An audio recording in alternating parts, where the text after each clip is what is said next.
Hello dear friends, तो मैं हूं आरती। संस्कृति आईएएस यूट्यूब चैनल पे आप सभी का स्वागत है। मैं हाजिर हूं एक नए विषय को लेकर के। आज हम बात करने वाले हैं कि सड़कें जो बनने वाली हैं उनकी कंक्रीट आने वाले भविष्य में फंगस से बनाई जाएगी। अपने आप में बहुत इंटरेस्टिंग बात है, क्योंकि अभी क्या होता है, जो भी कंक्रीट हम इस्तेमाल करते हैं पूरे विश्व में जो CO2 का एमिशन होता है उसमें 8% का या 8% की भागीदारी होती है हमारे कंक्रीट के माध्यम से बनाई गई सड़कों या कंक्रीट को बनाने में जो भी प्रक्रिया का पालन करते हैं।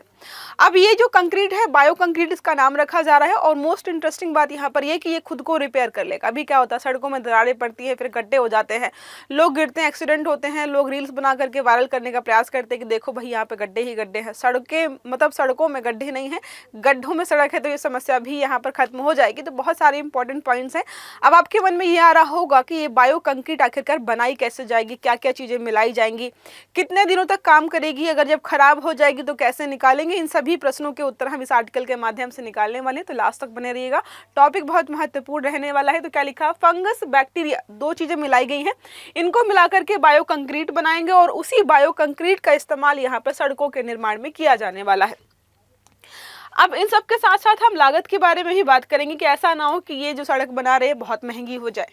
तो अब विकासशील देशों में या अल्प विकसित देशों में इस प्रकार की चीजों का इस्तेमाल करना मुश्किल हो जाएगा, बहुत महंगा पड़ेगा। तो पहले बात करते हैं चर्चा में क्यों। तो वैज्ञानिकों ने फंगस और बैक्टीरिया से बना एक नया जो है बायो कंक्रीट बनाया है।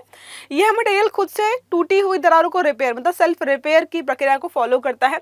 उद्देश्य यहाँ पर यही है कि जो हमारी पारंपरिक कंक्रीट है उसको रिप्लेस कर पाएं और ऐसी चीज का इस्तेमाल करें जो कम से कम कार्बन उत्सर्जन करे। सारी चीजों को पढ़ेंगे। पहले हम बात कर लेते हैं स्पेशल ऑफर के बारे में जो कि हम आपके लिए लेकर के आए हैं। 6 नवंबर तक ये रहने वाला है। यहाँ पर मोर देन 60% का आपको डिस्काउंट दिया जा रहा है। तो यूपीएससी का फाउंडेशन कोर्स हमारा प्री प्लस मेंस का है, जितने भी वहाँ पर आसान EMI के साथ आपको डिस्काउंट भी दिया जा रहा है। तो GS ओनली आपको लाइव मोड में 50,000 का मिल जाएगा, CSET के साथ आपको 55,000 में मिलेगा, GS ओनली ऑनलाइन मोड में 40,000 का है। ऑप्शनल कोर्सेज जो हमारे हैं वो 17,500 में है। नंबर दिया हुआ है 9555124124। आप इस पर कॉल करके सारी जानकारी को ले सकते हैं। चलो आते हैं टॉपिक पर वापस। हम बात कर रहे हैं तो इसमें कौन कौन से बैक्टीरिया मिलाए गए हैं उसके बारे में बात करते हैं। तो रेड ब्रेड फंगस या रेड ब्रेड मोल्ड के बारे में आपने देखा होगा, ब्रेड में लाल कलर का फंगस या बैक्टीरिया जो भी लग जाता है उसी का इस्तेमाल यहाँ पर किया जा रहा है। दूसरा है खास बैक्टीरिया जिसका नाम यहाँ पर है बैसिलस सेप्टिलिस या दूसरा नाम आप कह सकते हो बैसिलस पैस्ट्यूरी। ये दो नाम एक ही बैक्टीरिया के हैं। इन दोनों को मिलाकर के ये बायो सीमेंट बनाया जा रहा है, बायो कंक्रीट बनाया जा रहा है। अब निर्माण के दौरान अब ऐसा तो है नहीं कि सिर्फ अकेले बैक्टीरिया और फंगस मिलकर के सड़क का निर्माण कर देंगे, आपको और भी प्रोडक्ट यहाँ पर मिलाने पड़ेंगे। तो सैंड का इस्तेमाल होगा, जेलेटिन का, दोनों को जोड़ने के लिए, और फंगस और बैक्टीरिया तीनों को मिलाकर के यहाँ पर कंक्रीट तैयार की जाएगी, जिसका नाम इन्होंने या जिस प्रक्रिया का नाम इन्होंने रखा है बायो सीमेंटेशन। मतलब सीमेंट जैसी ही चीज बनाएंगे लेकिन बायोलॉजिकल प्रोडक्ट को इस्तेमाल करके।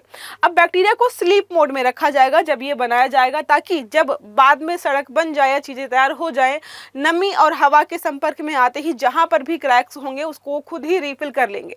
अब सक्रिय होने के बाद बैक्टीरिया क्या करेंगे, कैल्शियम कार्बोनेट बनाते हैं जो स्वतः ही दरारों को भरेंगे। जैसे हमारी हड्डियां होती हैं वो क्या होती है, मजबूत हो जाती हैं, या कह सकते हैं हड्डियां वगैरह टूटती हैं, बाद में प्लास्टर्स वगैरह के माध्यम से उनको फिर से जोड़ दिया जाता है। आपके हाथ की हड्डी टूट गई, प्लास्टर लगेगा कुछ महीनों तक और महीने 1.5 महीने में वो ठीक हो जाता है। उसी प्रक्रिया का पालन यहाँ पर किया जा रहा है। अब बात करते हैं काम कैसे करता है। तो दरार पड़ने पर अब जैसे आपका ब्रेड वगैरह रखा हुआ कुछ समय बाद क्या होता है, वो खराब होना शुरू हो जाता है। कई चीजें ऐसी होती हैं जिनमें नमी और हवा लगे तो वो खराब हो जाती हैं, उसमें फंगस वगैरह लगना शुरू हो जाता है। वैसा ही यहाँ पर है, जब सड़क बन जाएगी और कहीं पर क्रैक आएंगे और वहां पर जहां पर भी क्रैक आ रहा है वहां नमी और पानी पहुंचेगा, वो खुद ही जो है स्वतः ही अपने आप को रिपेयर कर लेंगी। वे कैल्शियम कार्बोनेट जमा करते हैं जिससे दरारें कुछ दिनों में खुद ही भर जाती है। मटेरियल में बैक्टीरिया कम से कम 1 महीने तक जीवित रह सकते हैं, जिससे यह लंबे समय तक खुद को रिपेयर कर सकता है।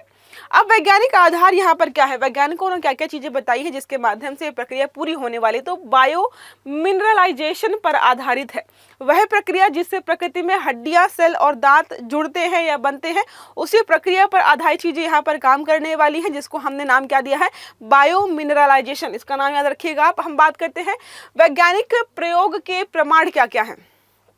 तो क्या लिखा है, प्रयोग में एस्परगिल फंगस और जो है बैसिलस पैस्चुरी बैक्टीरिया का मिश्रण उपयोग किया गया। अब ऐसा तो है नहीं कि इन्होंने जो है मन में आया, लैब में जो है कुछ भी किया और आपको बता दिया कि भाई अब जो है सड़कें बना लेना इससे। नहीं, इन्होंने पहले सड़क बनाकर देखा कि ये जो हमने प्रक्रिया जो ईजाद की है सॉरी, मतलब जो बनाया है, क्या सच में रिपेयर होंगी सड़कें, ठीक से काम करेगा, वो सब इनका सक्सेसफुल रहा। देखो बोला इन्होंने ये 2 बैक्टीरिया और फंगस को मिला करके बनाया मिश्रण। 28 दिनों के भीतर यहाँ पर दरार जो भी पड़ी हुई थी सारी खुद ही रिपेयर हो गई। 7 से 10 दिनों में जो है स्वतः ही दरारें भर गई। तो 1 महीने तक लगभग इन्होंने क्या किया था, इसका प्रयोग किया था, उसके बाद ही चीज़ों को आगे बढ़ाया है। तो आने वाले भविष्य में क्या होगा, प्लास्टिक के साथ साथ आपको बायो प्रोडक्ट्स के माध्यम से बनाई गई सड़कें भी यहाँ पर दिखाई देंगी। अब कंक्रीट से बेहतर क्यों है, तो मोस्ट इंपॉर्टेंट यहाँ पर चीज़ ये है कि जो CO2 का एमिशन हो रहा है, कितने सारे हमारे गोल्स हैं, कितने सारी चीज़ें हैं जिनको हम पालन करना चाहते हैं कि कम से कम कार्बन का उत्सर्जन हो, और वो लक्ष्य हमारा यहाँ पर पूरा हो रहा है। कार्बन उत्सर्जन जो है पारंपरिक कंक्रीट से बहुत होता है, इससे काफ़ी कम रहने वाला है। सेल्फ हीलिंग क्षमता इसमें होती ही नहीं है, खुद से जो कंक्रीट की सड़कें हैं खुद से रिपेयर तो नहीं होती हैं, आपको जाना पड़ता है वहाँ पर। इसमें ये खुद ही अपनी दरारों को भर लेंगे। दीर्घायु, तो समय के साथ ये कमज़ोर हो जाती हैं और खुद को रिपेयर कर अधिक टिकाऊ रहती हैं, जिनकी हम बात कर रहे हैं अभी। ऊर्जा खपत के बारे में यहाँ पर बहुत ज़्यादा होती है, यहाँ पर कम है।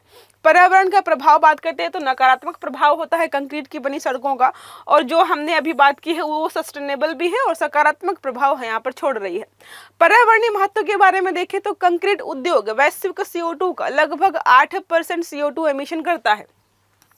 25% अगर हिस्सा हम बायो कंक्रीट से बदल दे, मात्र 25% हिस्से की बात कर रहे हैं, पूरी सड़कों को बदलने की बात ही नहीं की जा रही है। यहाँ पे बोला जा रहा है कि वैश्विक उत्सर्जन में 2% CO2 एमिशन हम कर पाएंगे कम। सोचो, इतने सारे प्रयास करने के बावजूद भी कम नहीं कर पा रहे, ये 2% यहाँ पर कम कर सकता है। तकनीकी से ग्रीन बिल्डिंग हो गई, नेट जीरो इंफ्रास्ट्रक्चर हो गया, और सर्कुलर इकोनॉमी को भी बढ़ावा दे पाएंगे। मतलब यहाँ पर यह है कि आज हम सड़कें बना रहे हैं, कल पुल बना सकते हैं, उसके बाद बिल्डिंग्स बना सकते हैं, और भी चीज़ें हैं जिनका निर्माण हम इसी प्रकार के प्रोडक्ट्स का इस्तेमाल करके बनाएंगे। अब हम इससे जो है हमारे 2 SDG गोल पूरी हो जाएंगे। पहला हमारा है SDG नंबर 9 इंडस्ट्री, इनोवेशन और इंफ्रास्ट्रक्चर, ये भी पूरा हो जाएगा। और दूसरा है SDG 13 क्लाइमेट एक्शन। तो क्लाइमेट एक्शन सोचो, कभी सोचा नहीं होगा कि सड़क का निर्माण करना ऐसे प्रोडक्ट्स के माध्यम से वो SDG गोल को पूरा करेगा, लेकिन यहाँ पर 2 पूरे हो रहे हैं। अब मुख्य वैज्ञानिक शब्दावलियां जो पीछे हमने देखी है, पहला है बायो मिनरलाइजेशन, जिसका मतलब होता है जैविक तंत्र द्वारा खनिज निर्माण की प्रक्रिया स्वतः ही करना। बायो सीमेंटेशन हमने समझ लिया है, जैसे सीमेंट का निर्माण होता है वैसे ही कुछ फंगस और बैक्टीरिया का इस्तेमाल करके सीमेंट जैसी चीज हम बना रहे हैं। लिविंग कंक्रीट यही है जो हमने अभी बात की, जीवित कोशिकाओं द्वारा जो है स्वयं पुनर्जीवित होने वाली सड़कों का निर्माण करना। माइक्रोबियल इंड्यूस्ड कैल्साइट जो है प्रेसिपिटेशन के बारे में, बैक्टीरिया द्वारा कैल्शियम कार्बोनेट जमाने की सूक्ष्म जैविक प्रक्रिया है ये। सेल्फ हीलिंग मटेरियल हमने देख लिया कि दरारें पड़ेंगी, ये लोग खुद को खुद ही रिपेयर कर लेंगे। अब सेल्फ हीलिंग के प्रकार कौन कौन से हैं, 2 होते हैं। सेल्फ हीलिंग का मतलब है कि खुद ही ये रिपेयर करना शुरू कर दें, इनको किसी बाहरी चीज या बाहरी तरीके से किसी भी प्रकार का हस्तक्षेप ना हो। और दूसरा है कि अगर दरार पड़ गई है और सेल्फ हीलिंग खुद शुरू नहीं हो रही है, तो नमी और वायु अगर पहुंचाई जाए तो वो लोग सेल्फ हीलिंग शुरू कर देंगे। तो ये दोनों यहाँ पर प्रकार यहाँ पर बताए गए हैं। ठीक है, चलो नेक्स्ट बात करते हैं प्रयोग और अनुप्रयोग के। सड़कें व पुल बन सकते हैं, सुरंगें और बांधें बन सकती हैं, ग्रीन बिल्डिंग्स हम इनके माध्यम से बना सकते हैं। अंतरिक्ष मिशन हमारी ये है, तो नासा ने चंद्रमा पर जो भी मिशन भेजे हैं और मंगल पर और चंद्रमा पर बस्तियां या मानव बस्तियां बसाने की बात कही जा रही, तो ऐसा माना जा रहा है कि हो सकता है ये लोग इसका इस्तेमाल जो है वहाँ पर करें। अब इसकी कुछ लिमिटेशंस भी हैं। पहली लिमिटेशन यहाँ पर ये है कि हमें पता है कि चाहे फंगस हो चाहे बैक्टीरिया हो, बहुत तापमान कम या बहुत तापमान ज़्यादा हो जाता है तो इनके मृत होने की संभावनाएं भी है, तो ये मर सकते हैं। बड़े पैमाने पर उत्पादन आप कैसे करेंगे, क्योंकि इनका बड़े पैमाने पर उत्पादन करना थोड़ा सा मुश्किल लग रहा है।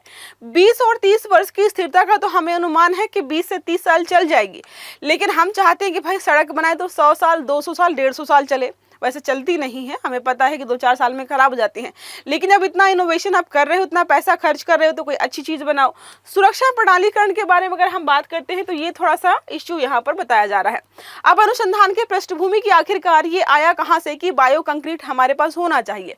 तो कुछ यूनिवर्सिटीज़ हैं, यूनिवर्सिटीज़ ऑफ बाथ जो UK की है, डेल्फ्ट यूनिवर्सिटी होगी नीदरलैंड की और MIT USA की, इन तीनों ने मिलकर के लिविंग बिल्डिंग मटेरियल्स बनाने का प्रोजेक्ट स्टार्ट किया था।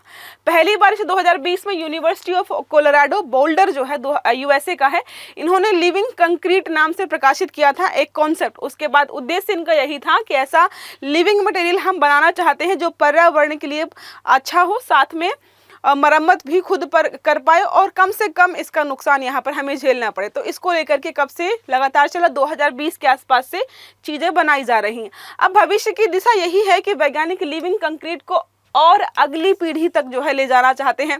अभी ऐसे कुछ प्रश्न हैं कि अगर तापमान बहुत ज़्यादा हुआ, ग्लोबल वार्मिंग वैसे भी हो रही है, अब 55-60 अगर तापमान पहुंचता है तो क्या ये जीवित रहेंगे, ये तो नष्ट हो जाएंगे, तो फिर सड़कें बहुत जल्दी खराब होंगी, तो उस चीज़ को हम यहाँ पर मैनेज कैसे करेंगे। तो लक्ष्य इनका यही है कि जीवित रहें, टिकाऊ बनाएं और पर्यावरण रूप से सुरक्षित भी रहें। ऐसा ना हो कि हम बायो के माध्यम से या जो है फंगस के और बैक्टीरिया के माध्यम से सड़कें बना रहे हैं, कल को वो इन्फेक्शन फैलाना शुरू कर दे। तो इन सब चीज़ों का हमें ध्यान रखना पड़ेगा। अब एक प्रश्न हमारा है, निम्नलिखित कथनों पर विचार कीजिए। पहला स्टेटमेंट बोलता है, हाल ही में विकसित फंगस बैक्टीरिया आधारित मटेरियल्स पारंपरिक कंक्रीट से अधिक CO2 का उत्सर्जन करता है। दूसरा स्टेटमेंट है, यह मटेरियल खुद से दरारों को भरने की क्षमता रखता है। तीसरा है, इसमें रेड ब्रेड मोल्ड फंगस और बैक्टीरिया का उपयोग किया गया है। तो सही आंसर आपको देना है कमेंट बॉक्स में। आई होप ये आर्टिकल आपको समझ में आया होगा। अगर वीडियो अच्छा लगा तो लाइक करना है, चैनल को सब्सक्राइब करना है, बेल आइकन दबाना, ताकि जितने भी इस प्रकार के आर्टिकल्स हैं वो सारे आपको समय पर मिलते रहें। तो अच्छे से पढ़िएगा। Have a good day. Thank you.